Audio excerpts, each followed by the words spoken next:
It's interesting to me, and here's my prediction. I think the so-called establishment, I think they're going to eventually rally around one establishment candidate and hope that the conservative voters splinter off into different candidates. And ultimately, they will plot, they will plan, they will scheme to destroy the conservative in this race. Now, we could look at Thad Cochran and that whole issue that took place in Mississippi. You had leaders of the House and Senate bragging about the 2014 elections and how they beat the Tea Party. Who do you think wins this battle in the end? Well, we better win the battle, or we're going to lose the country. The Republican establishment, other than 2 terms of Ronald Reagan, has had its way with the Republican Party. Look, the Republican Party, I'm a member, it doesn't represent me. I don't know what it represents. It doesn't know what it represents. Look, a few years ago, we had another guy stand up who was courageous, who was fresh. Ted Cruz in the United States Senate 2 years ago. He said, okay, we campaigned to defund Obamacare, then let's do it. And what happened? He was slammed, he was smeared by the Republican establishment, by so-called leaders in Congress, by their surrogates in the media. If it wasn't Trump, it would be Cruz they attacked. If it wasn't Cruz, it would be Walker. It would be somebody else. We know who they want.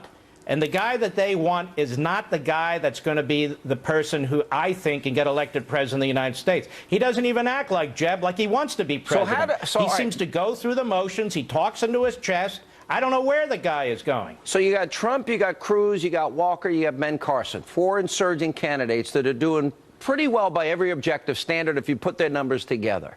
So what is the strategy that'll be employed by the big money, for example, that part of the Republican Party that doesn't want to build the wall because they want cheap labor? So what is their strategy to defeat the insurgency? By the way, you know, it's amazing to me. Barack Obama goes on, he comes into the presidency, he talks about, these jobs he's going to create and infrastructure, and they blow $800 billion. We have nothing to show for it.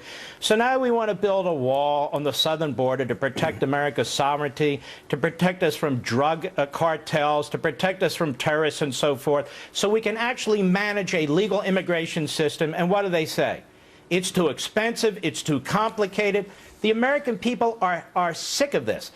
As for the Republican establishment, I detest them more than I detest the Democrats, and I'm going to tell you why.